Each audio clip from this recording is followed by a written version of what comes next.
Eroica is a recently released anime gacha hero collector game with some seriously spicy waifus. It was released in February of this year in a soft launch state in select countries, with other countries opening to the game at a later date. Eroica is not only a gacha hero collector game, it's also an isekai game. You are put in the role of a high school student called Sei, who wakes up after being slapped in the face by a beautiful princess and realizes he is no longer in his bedroom anymore. He's now in a world full of magic and demi-humans. You and your new companions will go on many adventures and explore this new world. Eroica has some really decent character designs, but the artwork seems to vary in quality. Some seems to be really top tier art, while others not so much. The characters are great to look at, and there are plenty to earn through the game's gacha system. What is up, dwellers of the interwebs? It's your host Sora Synn, and this is Sora Synn Gaming. Welcome to my channel.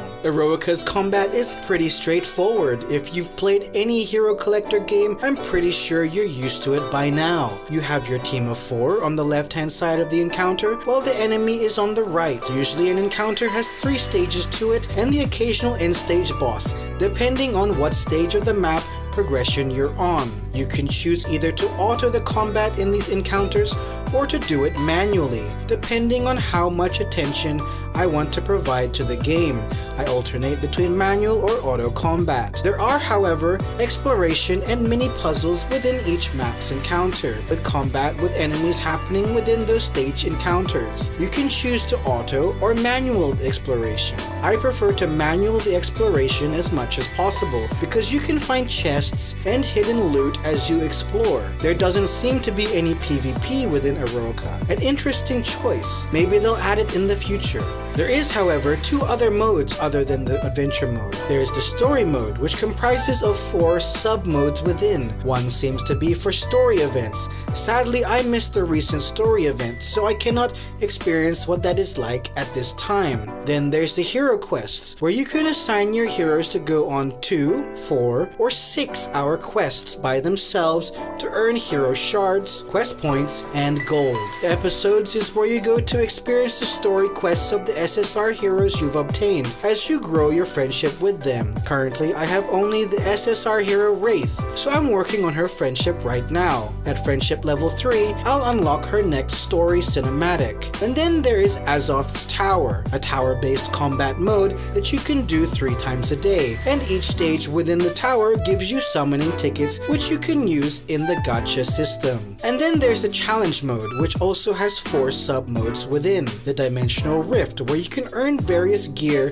for your heroes as well as gold and experience. The Ancient Ruins is for grinding runes.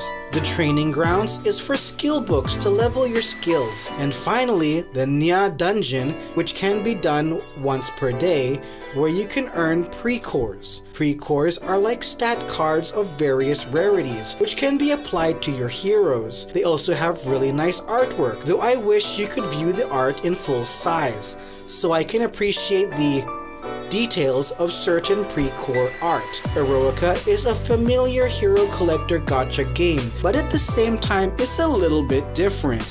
Yes, the way you traverse the map is the same as most within the same genre, and yes, you have to get 3 stars per stage on a map as per usual. But what makes this slightly different is the exploration within those map stages, most which can be done auto, but occasionally they have to be done manually for story progression. This reminds me a lot of Epic 7 and how they do their story missions, the only other hero collector game that I know of that has similar gameplay. So far, Eroica has been relatively generous with their summoning gems, and the game even provides 30 times summon of 10 times summon heroes, which I was very grateful to get the hero I wanted on the very last times 10 roll. That's my luck gone for this game for sure. You do get 300 gems every time you can full 3-star every stage on a map, so you can get a fair amount of summons for a free account. Each hero has to be geared and runes applied to make them stronger, so make sure to farm the appropriate dungeons from the challenge mode. I absolutely adore the hero ultimate animations. They are really super cool, though I'm somewhat disappointed with my SSR Wraith's ultimate animation since it seems a little bit short compared to others I've seen.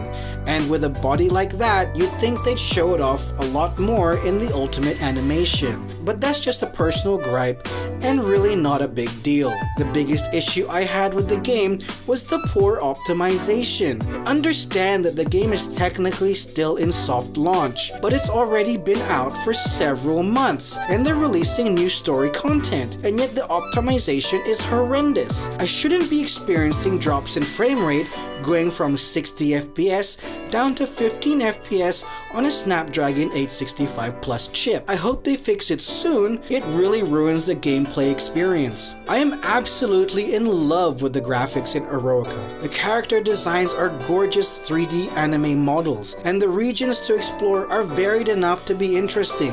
The physics for your voluptuous heroes is absolutely ridiculous though. There are definitely some heroes with large anatomy that shouldn't be able to sway the way they do.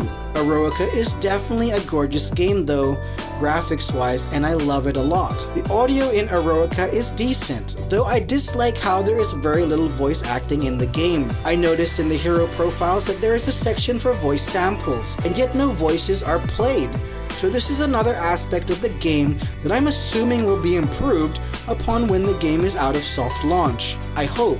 You can hear their voices during combat and during their ultimates, so they do have voices, just none in the story cinematics or in the profile mode, which I hope is fixed in the future. Overall, I feel that Eroica has great potential, but was released a bit too rushed. The optimization issues and missing features gives off a feeling that the game is broken, even if it could be due to being in soft launch. But considering it was released in soft launch back in February, the game developers have had 3 months to fix these issues, but instead they're focusing on releasing new content first. I've seen countless Play Store reviews downgrading the game because they feel like it's broken due to frame rate drops on high-end devices, and to be honest, I feel the same way. But if you can get over that hurdle and think of it as a current feature and enjoy the game for what it is, it's actually a really fun game. I didn't even realize I had already played it for 8 hours of game time because I was having so much fun. So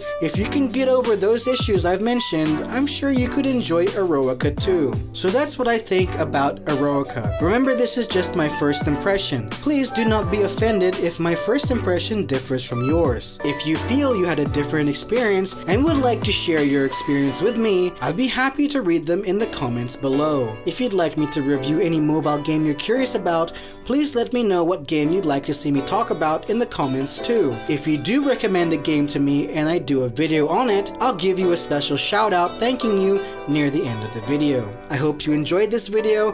Please drop a like and subscribe if you did, and also perhaps hit that bell icon if you'd like to stay up to date on all my upcoming content.